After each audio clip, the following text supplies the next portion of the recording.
ইরানের একজন ঊর্ধ্বতন সামরিক কমান্ডারের বরাত দিয়ে ইরানি মিডিয়া মঙ্গলবার জানিয়েছে, ইরান এপ্রিলে কয়েকশো ক্ষেপণাস্ত্র ও ড্রোন নিক্ষেপের ফলো-আপ হিসেবে ইসরায়েলের উপর আরেকটি সরাসরি হামলা চালানোর জন্য উপযুক্ত সুযোগের অপেক্ষা করছে।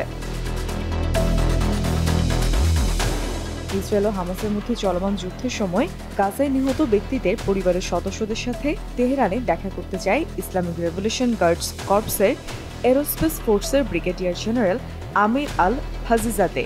সে সময় সে এমন মন্তব্য করে, এখন জন্ম সনদ দিয়ে খোলো বিকাশ স্টুডেন্ট অ্যাকাউন্ট, নিজের বিকাশ নিজে কর। এপ্রিলের হামলাকে শিরোনাম করে মেহের নিউজ এজেন্সি জানিয়েছে, হাজিদাতে বলেছে, আমরা অপারেশন ট্রু প্রমিস 2 পরিচালনা করার সুযোগের অপেক্ষা আছি।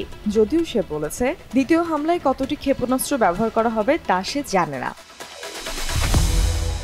সে মার্কিন ড্রোন হামলায় মেজর জেনারেল কাশেম সোলাইমানি হত্যার প্রতিশোধ হিসেবে ইরাকে মার্কিন ঘাঁটিতে হামলা এবং 2020 সালে রকেট নিক্ষেপ করার মতো ঘটনাগুলোকে নিয়ে ইরানের অবদানের বিষয়ে গর্ব করছে।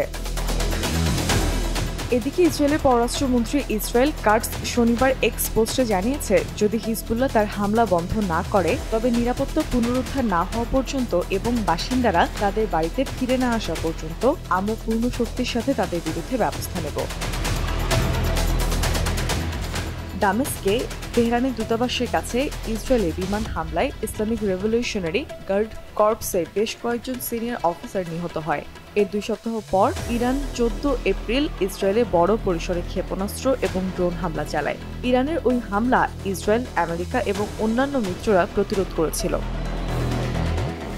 ইসরায়েলের গণহত্যামূলক যুদ্ধ শুরুর পরপরই লেবাননে ইরান সমর্থিত হিজবুল্লাহ একই ধরনের হামলা চালালে ইসরায়েলের উত্তরের অনেক শহর খালি হয়ে যায়। উত্তর ইসরায়েলে প্রায় 60,000 বাসিন্দা বাস্তুচ্যুত হয়ে গেছে, কারণ হিজবুল্লাহ সীমান্ত এলাকায় প্রায় প্রতিদিনই ক্ষেপণাস্ত্র হামলা চালাচ্ছে।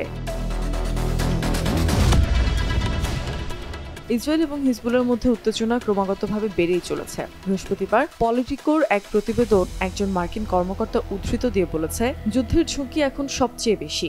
ওই কর্মকর্তার মতে, উভয় পক্ষের একটি বড় আক্রমণ একটি যুদ্ধের জন্ম দিতে পারে, যা অল্প সময়ের নোটিসে ঘটতে পারে। ইসরায়েলের নিরাপত্তা নেতারা বলেছে, তারা সংঘর্ষ নয়, বরং একটি কূটনৈতিক সমাধান পছন্দ করবে। তবে যুদ্ধের প্রয়োজন হলে সামরিক বাহিনীও প্রস্তুত আছে। এদিকে হিজবুল্লাহ এবং ইসরায়েলের মধ্যে সর্বাত্মক যুদ্ধ নিয়ে ক্রমবর্ধমান উদ্বেগের মধ্যে সৌদি আরব সহ 7টি দেশ নিজ দেশের নাগরিকদের লেবানন ত্যাগের আহ্বান জানিয়েছে। এছাড়া আরও 5টি দেশ তাদের নাগরিকদের লেবাননে ভ্রমণে সতর্কতা জারি করেছে।